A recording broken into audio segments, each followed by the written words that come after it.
amén. Saludos, hermanos, una vez más. Y esperamos que todos estén bien. Yo no sé si estoy tan bien o cómo, porque amanecí más viejo hoy. Amanecí con un año más. Así que, ¿sí? Amanecí. No, ayer fue. Por eso amanecí hoy con un año más. Amén. Pero damos gracias al Señor por todo lo que hace en nuestras vidas. Y damos gracias, hermanos, por poder compartir la palabra del Señor en este pasaje que vamos a estar mirando desde del versículo 4 del capítulo 3 hasta el versículo 16. Aunque tendremos que también leer el versículo 3 para poder amarrar esa parte al versículo 4 y saber por qué el apóstol Pablo está diciendo lo que dice en esos versos 4 al 6.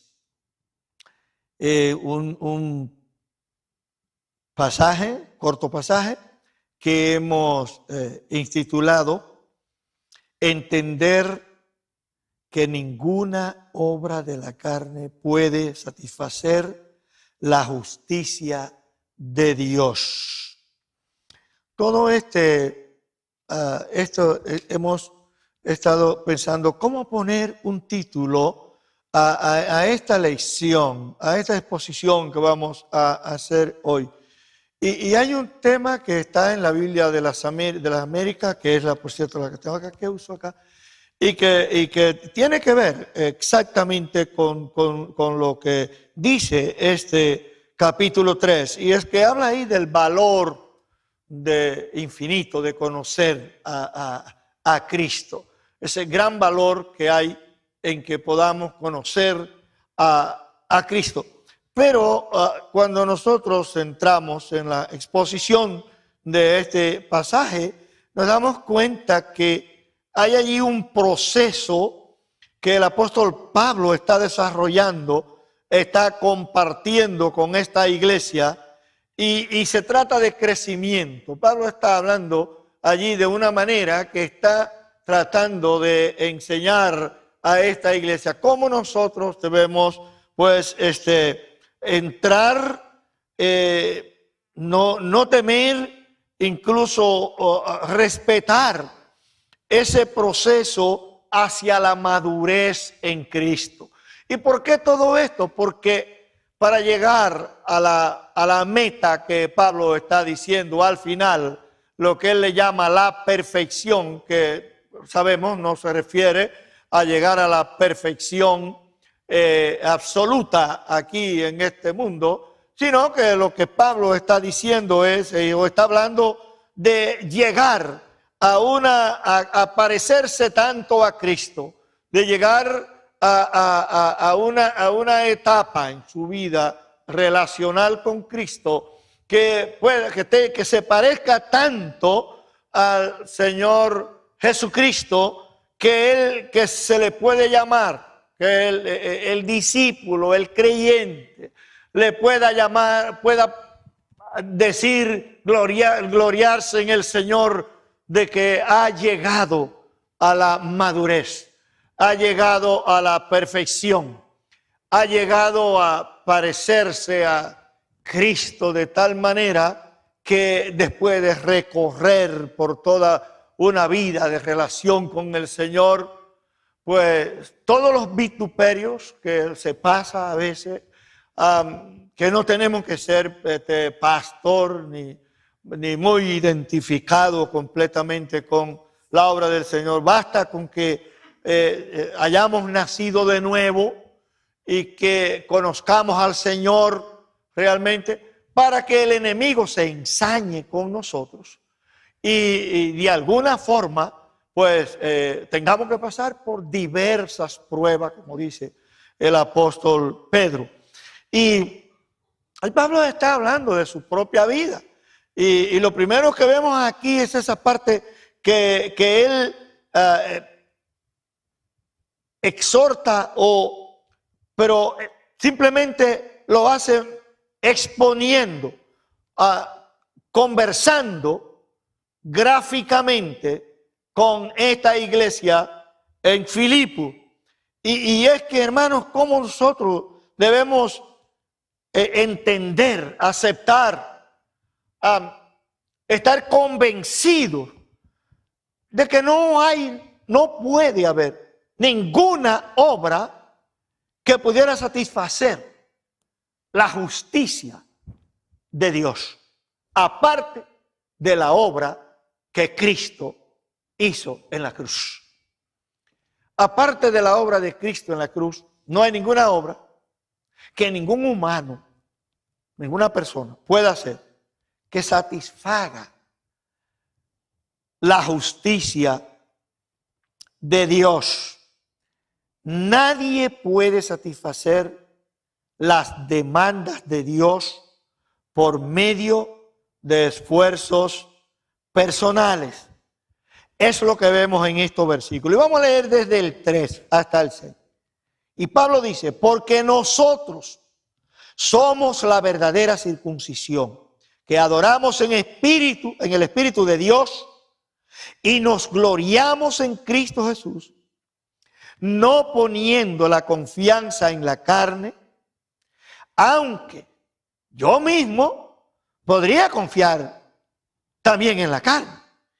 Si algún otro cree tener motivo para confiar en la carne, yo mucho más. Circuncidado el 8º día, del linaje de Israel, de la tribu de Benjamín, hebreos de hebreos. En cuanto a la ley, fariseo. En cuanto al celo, perseguidor de la iglesia. Y en cuanto a la justicia, es de la ley, hallado irreprensible. O sea, ¿recuerda el joven rico cuando Cristo le pregunta que si ha guardado los mandamientos? Y él dijo, Señor, te seguiré donde quiera que vaya. Este mismo. Pero cuando Jesús le dice que si tú crees venir a encontrar las comodidades que tú tienes como rico, conmigo está equivocado, porque yo no tengo ni siquiera una almohada. O sea, yo no tengo ni siquiera dónde reclinar la cabeza, pero Jesús se refería a que no tenía una casa propia, a que no tenía un techo propio, no tenía ningún bien material, le dice a este joven. Algunos teólogos dicen que es la misma persona que también quiso seguir a Jesús. Y por otro lado, Jesús le dice que si él sabía los mandamientos. Y él le dice, ¿cuáles, Señor? Y Jesús le menciona los 6 mandamientos que tienen que ver con la relación con los hombres, es decir, la relación horizontal. Y él dice, todo esto lo he guardado desde mi mocedad. O sea, he guardado todo esto de mi mocedad. Pablo está diciendo aquí también, al final, versículo 6, que en cuanto a esa justicia que es por medio de la ley, él es hallado irreprensible. O sea que los fariseos tenían un alto concepto de sí en términos de su creencia religiosa, de lo que podía ser autojustificación, que aún Pablo en esta comparación, claro, ya no es el Saulo anterior. Pablo está diciendo, si este fuera el caso, oye, yo más que todo lo que se tratan del gloriar en la ley y todo eso, yo podría hacerlo mucho más, porque yo soy esto, y dice lo que es, y al final dice que en cuanto a esa justicia que es por la ley, él es hallado irreprensible. pudiera ser hallado irreprensible. Y Pablo era fariseo antes. Ok. Ahora este hombre rico hace una segunda pregunta. ¿Qué más me falta? ¿Por qué razón? Porque cuando la persona no tiene a Cristo en el corazón, a nivel no solamente intelectual, no de conocimiento, no de entender que Cristo es el Salvador, pero estamos hablando de aceptación. Si la persona no ha aceptado a Cristo y ha entrado en una relación profunda con Cristo, ha establecido una relación con Cristo, esa persona no va a entender, porque como dice Pablo a los romanos, en el capítulo 2 de 1 Corintios, versículo 14, el hombre natural no percibe las cosas que son del Espíritu de Dios, porque le son locura.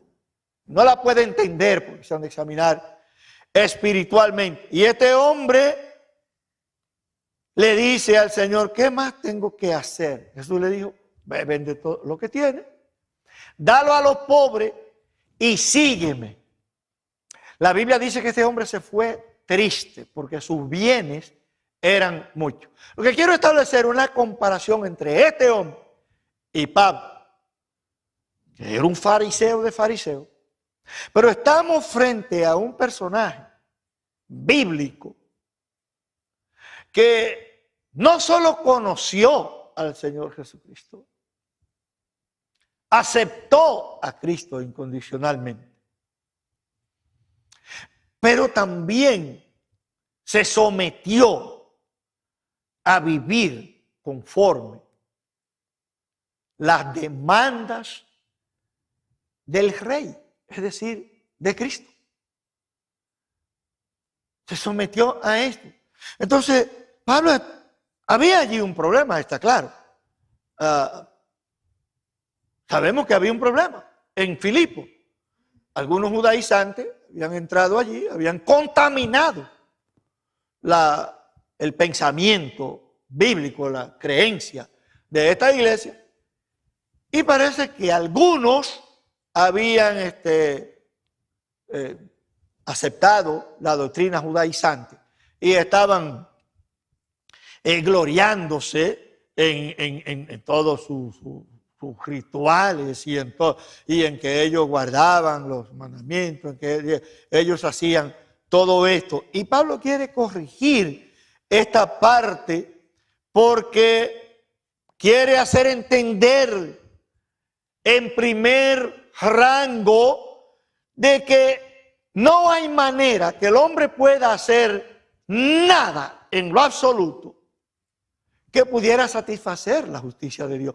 Si hubiera algo que el hombre, que las personas pudieran hacer para satisfacer la justicia de Dios y pudieran salvarse por sus buenas obras, estarían anulando la obra de Cristo en la cruz.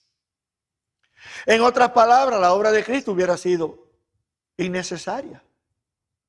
No habría tenido necesidad Cristo de haber muerto por nosotros. Y Pablo aquí ejerce una defensa, pues está haciendo una defensa de él en el sentido de lo que él enseñó originalmente a esta iglesia. Y que ahora hayan algunos que están ahí gloriándose en la ley y que están... y Pablo dice claro, dice que esto es la carne, que esto no es en el espíritu. Porque estamos hablando de personas que han renunciado, han puesto al lado la piedad bíblica para abrazar la religiosidad de los judaizantes que entraban a estas iglesias. Y que todas estas iglesias, en algún momento tenían el problema de enfrentar a estos judaizantes y que trataban de violentar a las iglesias en este sentido. Y Pablo ejerce su defensa mediante hechos que he puesto aquí, verificables y no con argumentos vanos. A veces que hay personas que pueden defender su punto de vista de ver las cosas, pero ni siquiera pueden contextualizar el pensamiento teológico que defienden, porque cuando tratan de hacerlo, contradicen la palabra de Dios. Y a veces su soberbia religiosa, y especialmente influenciada por la formación teológica que le han dado, no le permite, aunque se den cuenta que están contradiciendo la Biblia, no le permite aceptar su equivocación. Y esto es muy lamentable, porque a veces son hermanos que son en otra esfera, en otro lado, son sinceros, hermanos que han nacido de nuevo, que son verdaderos creyentes, pero no pueden aceptar su equivocación. El problema es como decía un hermano el otro día, que tenía un abuelo que decía, no, yo nací católico y voy a morir católico. O sea, así hay gente en la iglesia, no es en las iglesias, ¿no? Igual. Simplemente vienen de otro contexto teológico o qué sé yo, han adquirido de alguna forma una manera de pensar sobre la Biblia y no hay quien lo saque de ahí. Y después que tienen años en eso, pues no aceptan ni siquiera que eso suceda. Yo quisiera que un hermano que pueda leer y que se oiga aquí. Y si no, puede hacerlo desde donde está, que venga aquí cerca, pero que lea en el libro de los Hechos, capítulo 8 y los versículos 3 y 4. Cualquier hermano que quiera pasar aquí delante, que se escuche aquí, para que los que nos están viendo, nos están escuchando en YouTube, Facebook, etcétera, pues también escuchen, puedan escuchar la lectura de estos dos versículos Hechos 8, 3 y 4. Hechos 8, 3 y 4. Ajá. Dice, pero Saulo hacía estragos en la iglesia, entrando de casa en casa y arrastrando a hombres y mujeres los echaba en la cárcel. Así que los que habían sido esparcidos iban predicando la palabra. ¿Sí? Amén. O sea, cuando usted va al libro de los Hechos y usted ve la historia del apóstol Pablo está diciendo, mira, es que yo era, pues termina diciendo incluso, perseguidor de la iglesia. Yo era un perseguidor de la iglesia. Uno que incluso estaba de acuerdo con la muerte de muchos seguidores de Jesús y todo esto. E incluso cuando Esteban lo apedrean, dice la Biblia que pusieron la ropa a sus pies. A sus pies. De eso estamos hablando. No estamos hablando de alguien que nació un santo. No, Pablo está diciendo todo esto, que si él quisiera gloriarse en la carne, religiosamente pudiera hacerlo más que cualquiera, porque él era eso. Y en ese versículo, especialmente el 3 del libro de los Hechos, ahí en el capítulo 8, está diciendo el apóstol Pablo quién era él. Era un perseguidor de la iglesia. Ahora, ¿qué es lo que vemos en el versículo 4? O sea, el resultado de la persecución no era negativo. No era negativo. Cuanto más se atacaba la semilla del Mesías, mucho más grande era la cosecha. Mucho más los hermanos se animaban en predicar la palabra de Dios, el evangelio. Pero sí he dicho a veces que las persecuciones a veces son necesarias.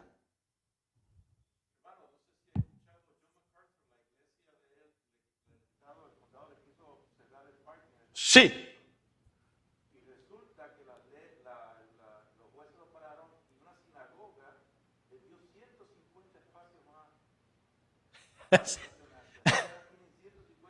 150 más que lo que tenían. Porque así obra el Señor. Y si usted va a ver, estamos hablando de una sinagoga de judíos, que en algunas cosas estamos de acuerdo, pero en el fondo, en lo que es el fundamento, los judíos ni siquiera aceptan el Nuevo Testamento como parte de la Biblia, la mayoría de ellos.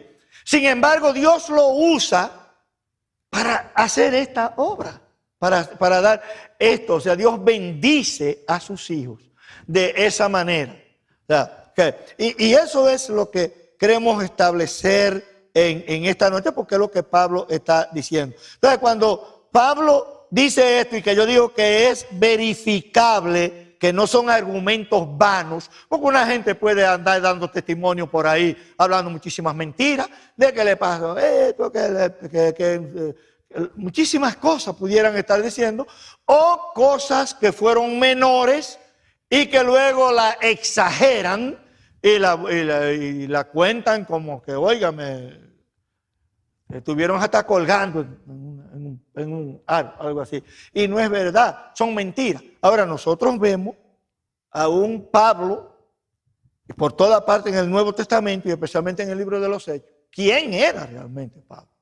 Que era lo que aún cuando se encuentra con el Señor, iba camino a Damasco persiguiendo a la iglesia con cartas de los principales sacerdotes para perseguir a la iglesia. Y cuando hablamos de perseguir, era que en ese tiempo muchos perdían la vida, incluso de los mismos que Pablo. Pues, era un inquisidor realmente de los judíos, un inquisidor de los judíos.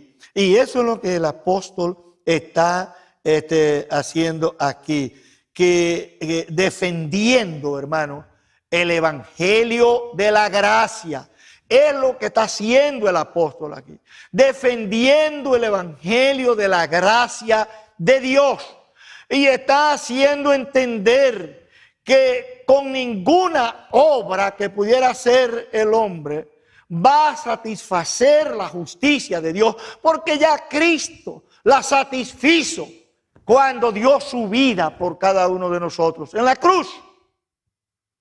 Ya Cristo lo hizo, de manera que no hay que añadir nada más. Él es un sacerdote, según el capítulo 4 de los Hechos, al que usted y yo podemos ir con confianza, porque habiendo efectuado una sola obra, de una vez y para siempre, a diferencia de los sacerdotes según el orden de Aarón, la palabra de Dios dice que Él hizo esto habiendo tomado carne como sus hermanos y habiendo sufrido todo lo que cualquier persona había sufrido, sometido a todo lo que sabemos que Cristo sufrió. Pero la Biblia dice que terminó sin pecado. Si usted va al libro de los Hechos, capítulo 10 y versículo 11 al 14, los sacerdotes, según el orden de Aarón, dice, se presentaban día tras día, ofreciendo los mismos sacrificios que nunca podían quitar los pecados. Pero Cristo, habiendo ofrecido una vez y para siempre un solo sacrificio, se sentó a la diestra del Padre, porque con una sola ofrenda hizo perfecto para siempre, es decir, completo a los santificados. Es la razón por la que Pablo, escribiendo a los Colosenses en el versículo 10 del capítulo 2, él dice, Pablo dice, que en Cristo estamos completos. Completos. No necesitamos nada. Estamos completos, es lo que le está diciendo.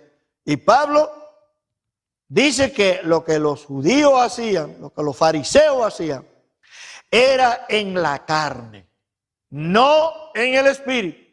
Hermanos, y cuando en la iglesia cualquiera también hace igual que los judíos, porque como dice Pablo a los romanos en el capítulo 2, si tú que acusas a este y dice aquello y predica y dice aquello que no hagan esto y esto, pero si tú haces lo mismo, entonces tú eres también reo del mismo juicio. O sea,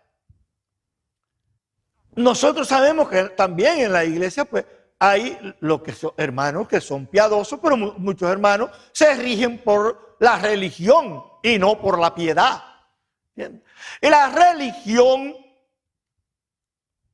hubo un gran político que dijo, y esto fue Frederick Engel, que la religión era el opio de los pueblos, es decir, la droga de los pueblos. ¿Y sabe qué, hermano? Eso es verdad. Porque la religión como tal, la religiosidad como tal, incluso es el mayor enemigo de la piedad del verdadero cristiano. ¿Entiende? Muchos hermanos en su religiosidad, llevado por la forma de hacer las cosas y no por el fundamento bíblico, a veces hacen más daño que bien en las iglesias. ¿Okay? Y es lo que nosotros no queremos que suceda en nuestra iglesia.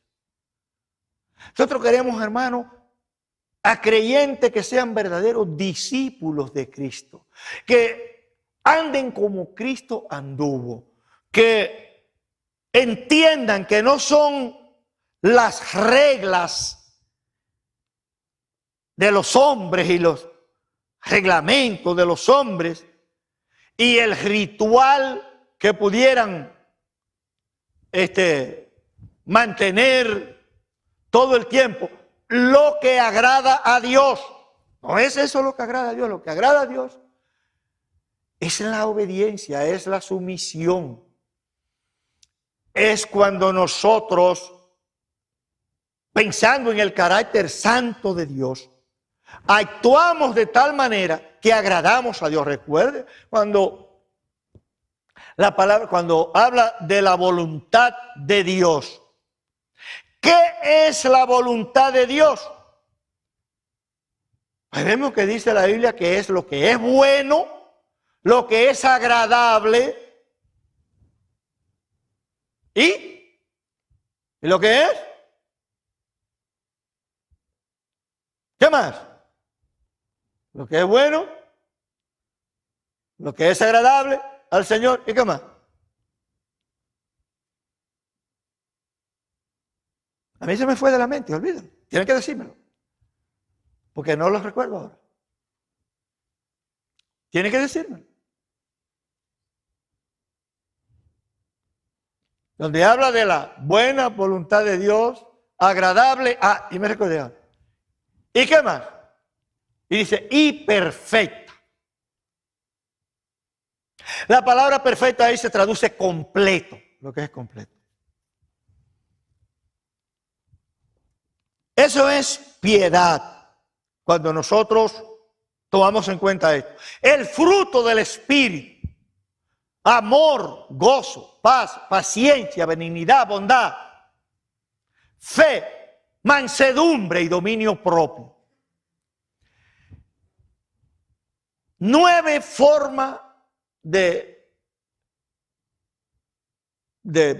presentar o manifestar el fruto del Espíritu.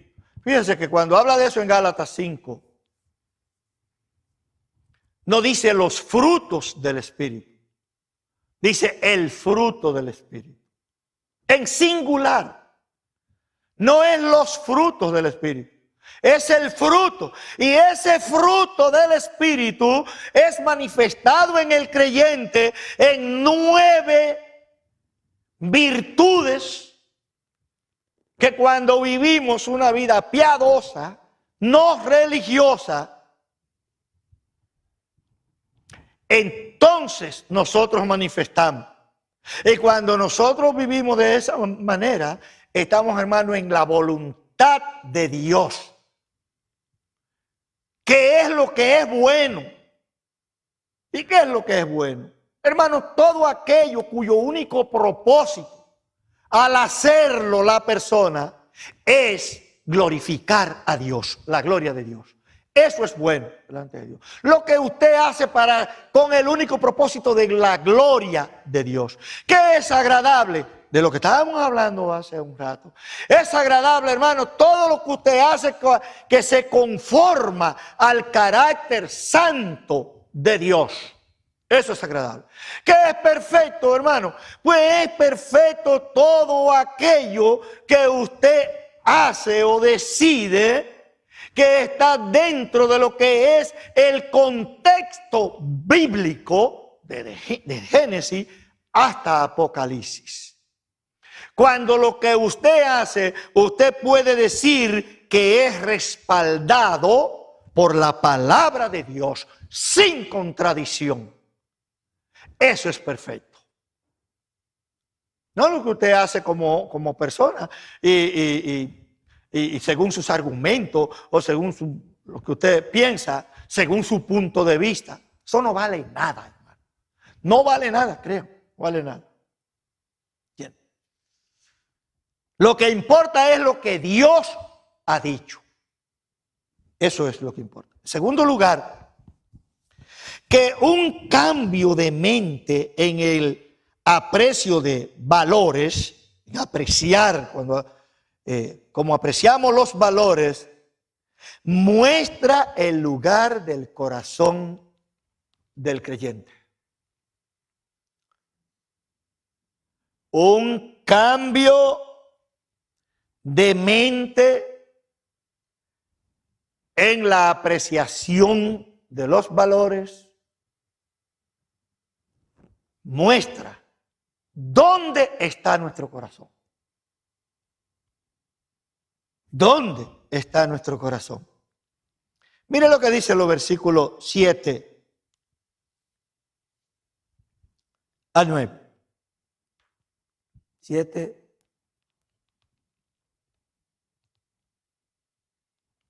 al 11.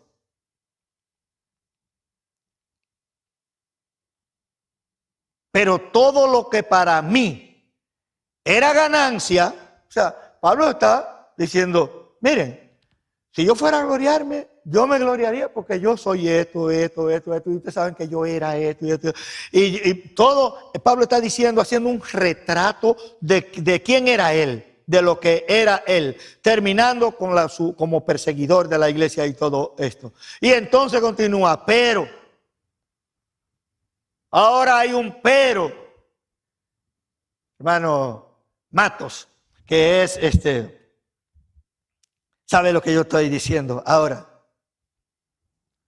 Pero, ¿qué es pero? Es una conjunción adversativa, o sea, cambia la idea que se ha traído. Hasta aquí Pablo está diciendo, mira, si yo fuera a gloriarme, yo era esto, ahora.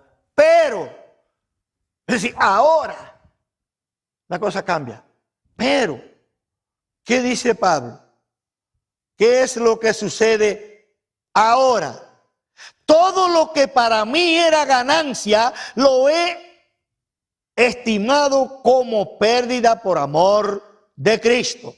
Lo primero, fíjense, todo esto, número 1, por amor de Cristo, verso 7. Y aún más, yo estimo como pérdida todas las cosas en vista del incomparable valor de ¿qué?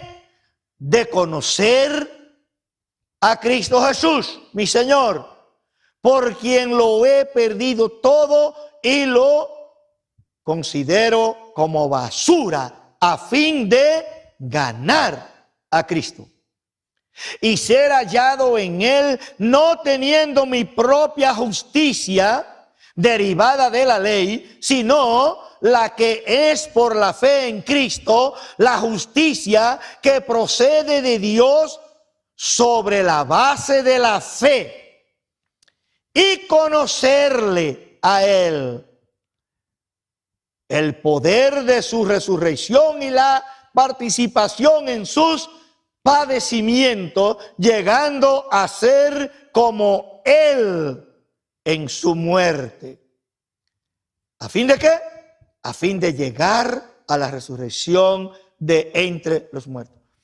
Pablo está diciendo, no es que, como muchos, dice, los arminianos, dice, tú lo ves ahí, ese pasaje, ahí está diciendo el apóstol Pablo, que ni siquiera él estaba seguro. Él no estaba seguro, porque mira lo que está diciendo. No, hermano, Pablo no está diciendo eso. De ninguna manera Pablo estaba diciendo eso. Pablo entendió la inutilidad de lo que eran esas reglas y ritos para obtener y mantener las verdades o la verdadera justicia. Pablo sabía eso. Si usted va a Jeremías 9, 23 y 24, ahí usted va a ver el valor de conocer a Cristo. Si va a Romanos capítulo 9 también y los versículos 30 y 31, va a ver también esa parte. ¿Y qué es lo que Pablo está diciendo? Que todo esto él no es que lo va a hacer, no es que lo él está haciendo a fin de llegar a la resurrección. No, él dice, yo hice esto ya. O sea, fue lo que yo hice, dice Pablo. Yo era de tal manera. Ahora yo hice esto, dice Pablo. ¿Por qué lo hice? Dice Pablo, por amor de Cristo. Lo hice para conocer realmente a Cristo, lo hice para tener también ese poder para el día de la resurrección, resucitar con Cristo también, y también lo hice para ser parte de estos que tienen que ver con la justicia que procede de Dios y no de los hombres o de las cosas de esta vida. Eso es lo que Pablo está diciendo. ¿Entiendes? ¿A fin de qué? De que un día, pues yo resucitara también con Cristo. Es lo que Pablo quiere decir. Que pueda resucitar también con Cristo, el versículo 11. Ok. La justicia no puede ser por obras, sino por fe, hermano. Pues como dice Romanos 3:20, porque por las obras de la ley ningún ser humano será justificado delante de él, porque sería una contradicción con la gracia de Dios. Sería una contradicción con la gracia de Dios. Y la palabra de Dios, la Biblia, no se contradice en ninguna parte. No se contradice, hermano. La palabra de Dios, no hay contradicción. No hay error, no hay contradicción en la palabra de Dios. Escribiendo a los Gálatas, capítulo 2, verso 16, Pablo repite otra vez esta parte. De nuevo. Y por último, Pablo dice que debemos llegar a tener una conciencia clara de cuál es nuestro lugar en el proceso hacia la madurez. Es decir, cuál es nuestro nivel. Usted y yo debemos, usted y yo tenemos el Espíritu Santo. Y no importa cuántos años tenemos de convertido, o si sabemos mucha teología o no, si hemos estudiado en un seminario o no, si usted, nada, no tiene que ver nada con eso. Basta con que tengamos el Espíritu Santo. Usted tiene el Espíritu Santo. Entonces Pablo dice que cada uno de nosotros debe llegar a entender, es lo que vemos en los últimos versículos que vamos a leer, que usted y yo debemos entender esa parte, tener una conciencia clara de cuál es el lugar donde estamos en la vida espiritual. O sea, que ninguno debe tener un más alto concepto de sí que el que debe tener respecto a la relación con el Señor. Pero tampoco, pero aunque la Biblia no lo dice, pero tampoco usted debe tener un menor concepto. O sea, usted no hace mucho bien si usted está en la escala 3 con decir, no, yo estoy en la 1. O yo ni siquiera, yo lo que ahora estoy tratando de poner el pie. El primer step, el primer escalón. Ahora que yo estoy poniendo el pie en el primer escalón, cuando realmente usted está en el 3. No, usted tiene que saber y aceptar, y eso es parte de lo que es humildad por un lado, pero por otro lado transparencia. Usted tiene que ser honesto con usted mismo, honrado con lo que piensa. Si usted cree que usted está en la escalera, ¿cómo se llama? 1, 2, 3, el escalón número 3, hermano, usted está en el 3. Ahora, no quiere decir que está en el 5. Porque si cree que está en el 5, entonces usted va a llegar más rápido en su soberbia, en su mente, en lo que sea, en su religiosidad, a un valor de crecimiento que va a impedir entonces en su mente y en su corazón que usted crezca más.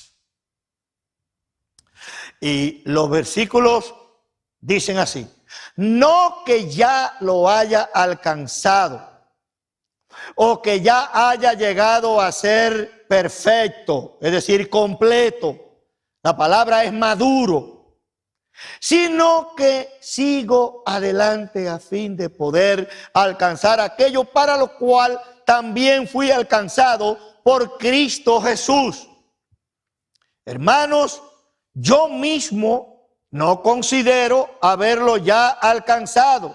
Y los arminianos dicen, tú ves, ni Pablo estaba seguro de la salvación. Pablo no está hablando aquí de salvación, está hablando de santificación, no de salvación. Está hablando de crecimiento, de madurez espiritual. Pero una cosa hago, dice Pablo, olvidando lo que queda atrás y extendiéndome a lo que está delante, prosigo hacia la meta para tener el premio del supremo llamamiento de Dios en Cristo Jesús. ¿Y cuál es esa meta? Pues llegar a la madurez. A la plenitud de la madurez. Así que todos los que somos perfectos, es decir, maduros, tengamos esta misma actitud. Y si en algo tenéis una actitud distinta, eso también os lo revelará Dios. Si es que no ha llegado a la plenitud de la madurez y la escalera tiene 10 pasos, y se me olvida siempre la palabra escalón, pero ya vamos. Si la escalera tiene 10 escalones, y como dije, usted está por mitad en el 5, pues que usted no tenga una actitud beligerante, usted no tenga una actitud, ¿por qué decir que está en el 7 o por qué decir que no, que está en el 2? Cuando usted está en el 5, usted debe saber dónde está. Así que todos los que somos perfectos, es decir, los que somos maduros, tengamos esta misma actitud. Y si en algo tenéis una actitud distinta, eso también os lo revelará Dios. Sin embargo, continuemos viviendo según la misma norma que hemos alcanzado. Continuemos viviendo la misma norma que hemos alcanzado. Donde usted se encuentre en ese proceso hacia la madurez espiritual, usted llegó ahí porque usted ha vivido unas normas bíblicas que le han permitido de alguna manera pues llegar a ese escalón, ya sea el 3, ya sea el 4, 5, ya sea el 7, o sea el 10, ha llegado a la cima allá.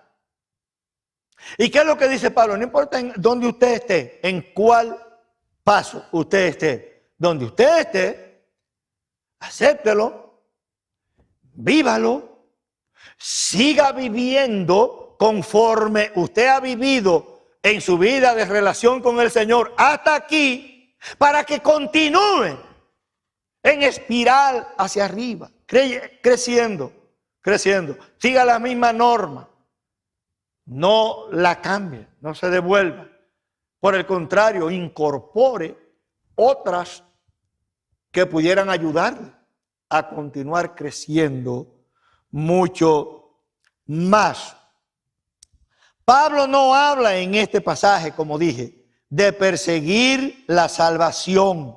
Pablo no está persiguiendo la salvación, como muchos quieren decir, sino una semejanza con Cristo. Eso es lo que Pablo está persiguiendo aquí.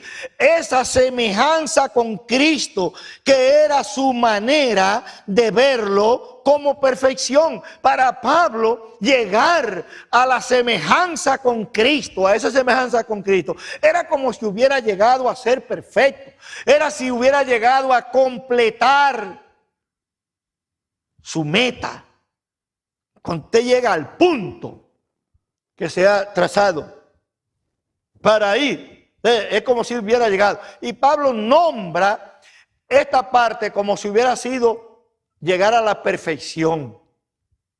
Vuelvo y repito, Pablo está hablando de santificación. Pablo está hablando de crecimiento espiritual. Pablo está hablando de madurez, de nivel de madurez. No está hablando de salvación. No tiene que ver nada con la salvación. Pablo era salvo. Y si hay quien ha predicado en la Biblia, en el Nuevo Testamento, el Evangelio de la gracia, es el apóstol Pablo. ¿Ok? Entonces, Pablo no tenía ninguna duda en su relación con Cristo, de la posición que él tenía en Cristo. Pablo no tenía ninguna duda. Eso es lo que vemos en el Nuevo Testamento. Pero sí estaba siempre preocupado por ir más allá, más allá. Y él mismo en su humildad, pues, él dice, yo no creo que lo he alcanzado. O sea, yo no creo que ya he llegado al último escalón, al número 10, allí, a parecerme tanto a Cristo que ya, pues, llegué a la meta. Yo no creo que he alcanzado esa meta, dice Pablo. Ahora, Pablo dice, yo no me devuelvo, yo me olvido de lo que queda detrás. Mi vista está puesta hacia adelante, en el futuro, en conquistar ese nivel de crecimiento en mi relación con Cristo. Y eso debe ser, hermano, la meta de cada uno de nosotros. Número uno, entender que no hay ninguna obra ni ningún mérito que usted pueda acumular, que no hay nada que usted pueda hacer que pueda satisfacer la justicia de Dios. Por tanto, no hay manera que una persona pueda ser salvo por medio de las obras. Que en segundo lugar también entienda que cuando nosotros somos capaces de cambiar la mente nuestra en cómo nosotros apreciamos los valores bíblicos, los valores que tienen que ver con el fundamento que nos sostiene a nosotros en esa relación con Cristo, eso dice dónde está nuestro corazón, porque a veces la persona está evaluando, haciendo evaluaciones y haciendo cosas que demuestran que todavía su corazón, óigame, no está muy alto, que todavía su corazón como que está un poco acá abajo, que no está muy alto. Y hay que tener cuidado con eso, hermano, porque nuestro corazón debe estar en el cielo. Nuestro corazón debe estar donde está nuestro tesoro. Porque si nuestro corazón está aquí abajo, es porque todavía su tesoro no está en el cielo. Su tesoro todavía andan por acá, abajo. Eso es la que Pablo le preocupaba. Y por último eso de llegar. Debemos llegar, hermano, a tener esta claridad de conciencia de dónde usted y yo estamos. Ni creernos que estamos más arriba, pero tampoco decir que estamos más abajo. Sino que lleguemos a tener esa conciencia clara de dónde estamos en Cristo. Y ojalá que tanto los que están acá como los que nos escuchan, si no conoce al Señor, que entienda que la única forma de cumplir esta parte y de estar dentro de ese esquema bíblico es aceptando a Jesucristo en su corazón. Que no hay otra manera, no hay otra manera. Tiene que aceptar al Señor Jesucristo. Tiene que no solamente saber de Cristo, tiene que establecer una relación con Cristo. Y si es cristiano, y especialmente las personas que nos están mirando por cualquier vía que sea, ya sea por Facebook o sea por YouTube, pues también, hermano, quizás usted tiene esta necesidad y la exhortación es para usted en esta noche, porque lo único que preocupaba al apóstol Pablo era ese crecimiento y nos preocupa también a nosotros como pastores, pero yo sé que a ustedes también les preocupa el crecimiento de la iglesia. Por eso estamos siempre orando, siempre tratando de hacer algo por los hermanos y pidiendo al Señor ese fortalecimiento espiritual para cada creyente y ese cambio en el corazón de cada creyente. ¿Para qué? Para que todos nosotros en Cristo podamos llegar a esa meta que procuraba también el apóstol Pablo llegar. Dios nos bendiga. Gracias, bendito Dios y Padre, por tu palabra, oh Señor. Te ruego, bendito Padre Santo, Señor, que tú la apliques en el corazón de cada uno, oh Señor, que ha escuchado en esta noche. Oh Padre bendito, haciendo entender, oh Dios, lo que enseña tu palabra, oh bendito Dios Todopoderoso. Ayúdanos, Señor, a llegar a la meta por sobre todos los obstáculos que el enemigo pueda poner delante de nosotros. Sabemos que el que está en nosotros es mayor que el que está en el mundo. Gracias, bendito Dios Santo, en el nombre de Jesús. Amén.